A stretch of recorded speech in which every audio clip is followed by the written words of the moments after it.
Racist killer realizes cops found her disturbing secret. Fuck is this? No, seriously. This is 30-year-old Victoria Worth. How you racist and you dirty at the same time? That shit don't even make no sense. That shit don't even make no sense. You can't be two. You gotta pick a struggle. You can't pick two struggles, bro. How you racist and dirty as shit? Like, come on, bro. Is that like a character trait of them niggas? Questioned about her husband's death. Months earlier, she had begun planning her husband Shane's murder, determined to make it look like a... That was until Shane's final words turned the investigation upside down. Shane, can you hear me? I didn't do it. Okay, everything will be all right.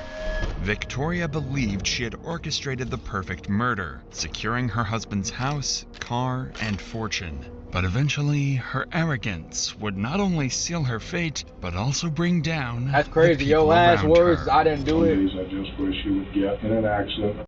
I heart any meaning. I heard any meaning, mighty mode, an N-word slur by its toe. Like, bro, what was going to leave so fast? Nah, bro. I'm just like, you feel me? I was trying to pick like what video to watch. We ended up watching this video. Apparently, this girl racist and dirty. Like, it don't even make sense. There's a lot of things that could be done to make it look like it's... This is the time to tell the truth. I am. This wasn't planned. This wasn't supposed to happen. And her voice annoying as shit. It wasn't planned. It wasn't supposed to happen. At around 2:30 a.m. on September 26th, police in Minersville, Utah received a call from a resident who reported hearing a gunshot inside his garage. Corporal Cox quickly rushed to the scene, unaware that he was stepping into a carefully staged murder.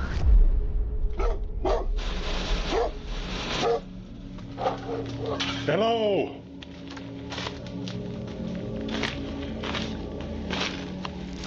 Beaver 6, go ahead and send medical in. We're in the garage.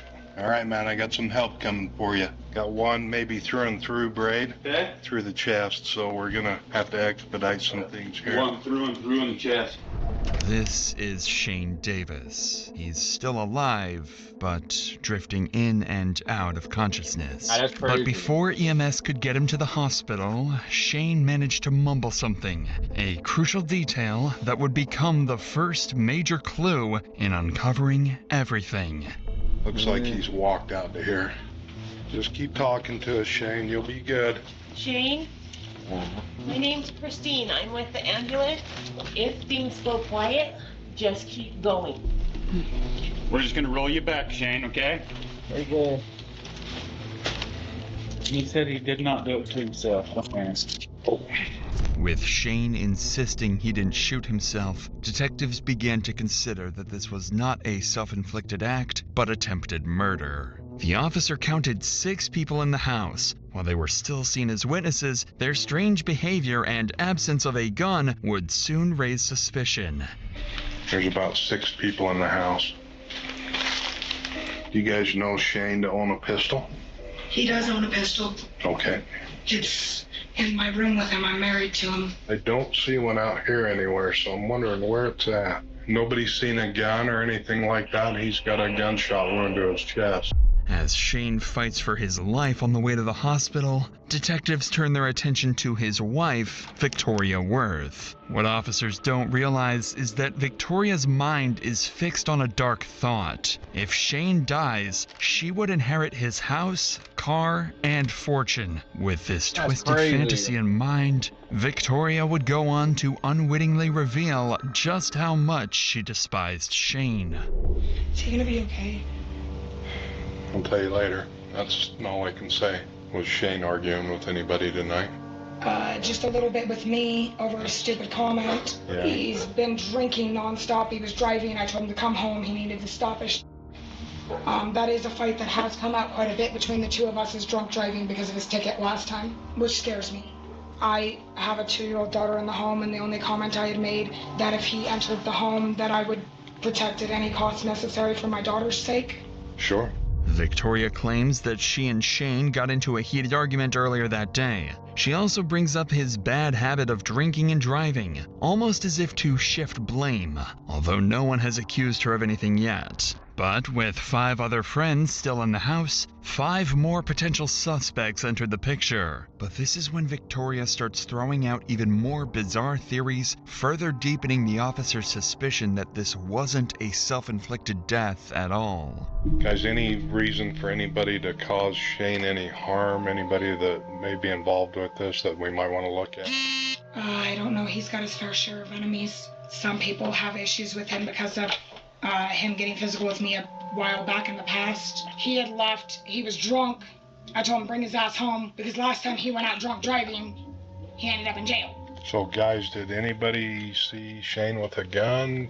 Did he make any comments about harming himself? I don't know. He's been drinking, and when he gets drunk, he gets kind of dumb. When he gets to drinking, he doesn't always make the smartest decisions. He has been going through a lot lately. Did anybody see Shane with the gun? Brandon, you discovered him? I discovered him originally. Notice how Victoria stays glued to her phone while answering the police. Almost. Fuck you mean you discovered him originally? So where'd you see him? Oh, she probably saw him and then somebody else saw him. Okay.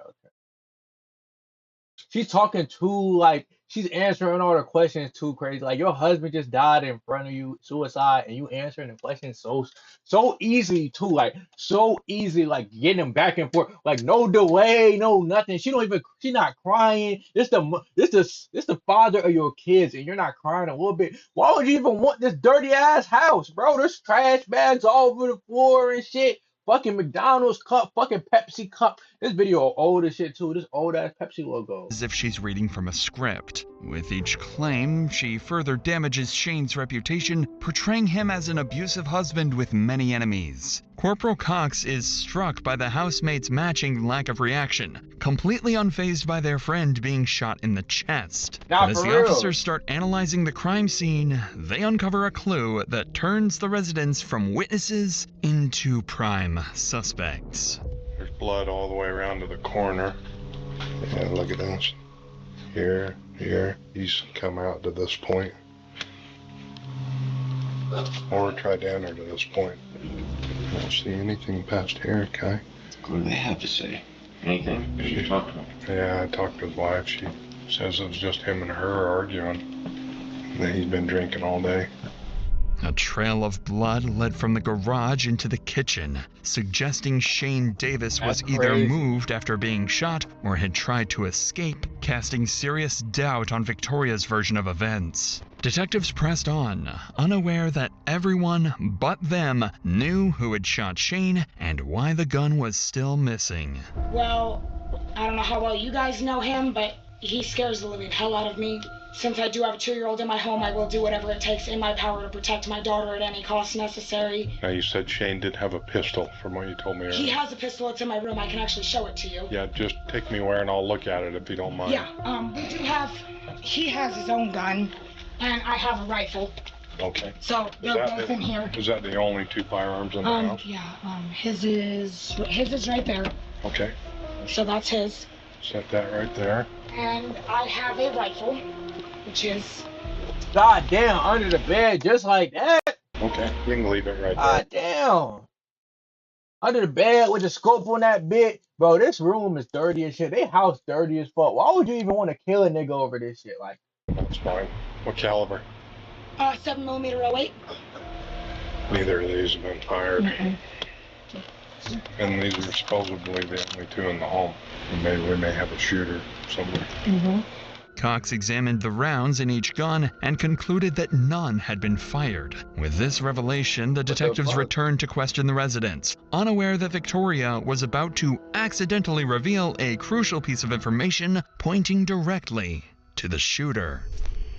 Well, do me a favor, guys. Just everybody hang tight right here. I'm going to come back and get a statement from everybody. And well, I don't know where my other partner is. I have 2. I'm polyamorous. He's been gone for a while, though. Long beforehand. Okay. So he left earlier today and has been out and about for a while. Okay. Yep, just hang tight right here, guys. But just as the officers were about to leave, one of the residents revealed that Victoria's secret lover despised Shane and was seen leaving the house around the time of the shooting. He identified the man as Mike Miller, someone well known to police for his considerable criminal record. Finally, the police have a lead, marking the start of the hunt for their primary suspect. The officers were now on the lookout for Mike, a likely suspect in Shane's death, or at the very least, someone with answers. A few hours later, after searching the nearby area, one car's license plate matched 27-year-old Mike Miller. To their surprise, Mike was compliant when approached and even agreed to come to the station for questioning. But while the officers expected denials and deflection, he would tell police exactly what had gone down. He proceeded to walk towards me and ended up going through the garage. I know she tried to keep him out of the house by keeping him pinned to the door. For a minute, she kind of kept him there, and then he got kind of pretty physical with her. He grabbed her wrist and he shoved her. And I told him, like, Shane, I will shoot you. You need to let her go. He wouldn't listen. I did what I did to protect him. I shot him. Without any pushback from the detectives, Mike admitted point blank that he shot Shane. But there was a reason for his unusual honesty. He would soon claim it was all in self-defense. She had me go tell him to shut the truck off, and I looked at him like, dude, I'm just telling you what I was told to tell you, because he does tend to at times get kind of physical when he's drinking. I wasn't going to just sit there and let him hurt the woman I love. I saw him as a threat to that household and to that child, and I did what I thought I had to do to protect him. I shot him. Pure self-defense and protection for that household. Despite Mike's apparent honesty, the police know he isn't telling the whole story, although for now, they let him believe he's off the hook. But before the officers can apply pressure, Mike introduces a new name, someone supposedly even more dangerous than Shane. Sean, who he was on the phone with, he had called her a bitch quite a few times. She had given the warning to Sean that if he came here, it wasn't going to end well. From what I understand, Sean is a very violent person. And Shane kind of said something to Sean, saying, he's like, you know what, Sean, go ahead and come down here. That then there posed a threat on the household, because Sean wasn't going to come down here and just talk everything out. He would be armed, and he was going to come down here for a fight. According to Mike, Sean was a friend of Shane's who was moments away from arriving at the house, armed and ready for a fight. But since Mike had spent 5 hours on the run after the shooting, it's possible Victoria instructed him to tell the police this story and perhaps even to claim self-defense. However, Mike's self-defense argument was far weaker than he realized, and the detectives began pressing him on it. Why did you immediately go to the gun rather than try to physically stop him? Because there's two of you and just one of him. The light wasn't on, and like I said, it's really cluttered in that garage, so I would have ended up falling and stumbling. Hindsight 2020, is there a way that you would have handled this differently? Yes, if he hadn't been so stubborn. Yeah, I mean, but rather with using the weapon. And that's something I thought about throughout the night while I was driving, is that I probably could have handled that a lot differently, but like I said, he was already getting fairly aggressive with everyone else and pretty loud. As the officer points out, with multiple men in the home, subduing Shane wasn't just possible, it was the right thing to do. By now, Mike and Victoria's relationship seemed increasingly strange, and the officer realized this was likely something they would want to push on, and he was right. So has there been any, like, jealousy squabbles between you and Shane? I mean, have you, like, seen him with Victoria and became jealous? We've had our moments where, you know, he wasn't really given a choice. Everything had came out that me and Victoria were together and had been together for quite some time and whatnot. She basically told him she was staying with me, and that was that. He was going to have to deal with it or, you know, end the relationship.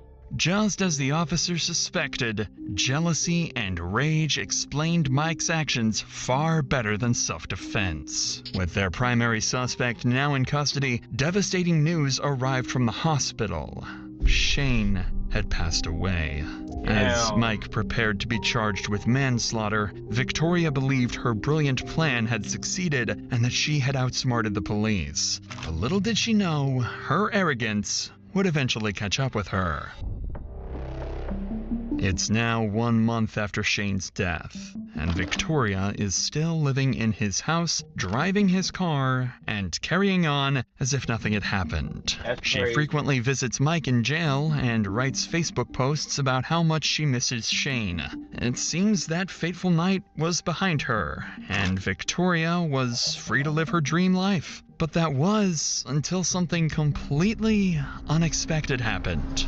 On November 7th, the detectives received an anonymous tip to check Victoria's Snapchat account. While they weren't expecting much, after all, their primary suspect was already in custody, the investigation was about to be turned upside down. Unbeknownst to the police, Victoria had been planning Shane's murder for months over Snapchat with Mike. While Mike may have pulled the trigger, the messages made it clear that Victoria was the mastermind. With this new evidence showing that Victoria had conspired with Mike and encouraged Shane's murder, the This is why I be low-key like scared to, you feel me, get married and shit, bro. Cause what if your wife wanna do some shit like this? Like she find another nigga and she just kill you because she want the crib, bro. Like I'm gonna be a rich ass nigga, I'm gonna have some money. So it's like, damn, if you want, like you would rather just kill me than, you feel me, go find somebody else to be with. That's what I'm saying, bro. That's why I can't do no prenup or nothing like that. Cause nigga, I feel like if I get a prenup, nigga, the bitch gonna kill me, nigga. You feel me? That's why I say, like, you know what I mean? She might find somebody else and try to kill me to get to the, you know what? You feel me? To get to the money. That's detectives crazy. were ready to bring her in. Although Victoria remained arrogant, still convinced her plan was flawless, the police now had enough proof to completely dismantle her. So, I mean, were there ever times that you and Mike talked about Shane together and that you were both upset with him because of things he was doing? Yeah. What was that about? Just the way that he was acting and his behaviors at hand, and that if it was going to continue on, that we're going to sit down and sit there and say no more alcohol allowed in the house at all. Mike had multiple usernames on Snapchat. Do you remember Devil Daddy 13? That might be one of his. You ever remember having a conversation with Mike about Shane when he was using that Devil Daddy 13? Not off the top of my head. Victoria's voice goes quiet, the question likely sending her mind racing through every conversation she had with Mike. With Victoria scrambling to collect herself, the detectives were about to confront her with every incriminating message they had. But little did they know, Victoria's arrogance would persist, still believing she could walk free without facing the consequences. So, I want to show you this, and maybe I can jog your memory too. I don't know. This is those snaps between Devil Daddy and Rebel Princess. Everything that I reached between you and Mike, you said some days I just wish you would get in an accident or something. So I didn't have to deal with this crap. But let's just read through these, Victoria. Okay. So cut your wrist to get caught. It was supposed to say too much of a risk, your dumb ass would get caught. So then, you know, Mike responds back to you.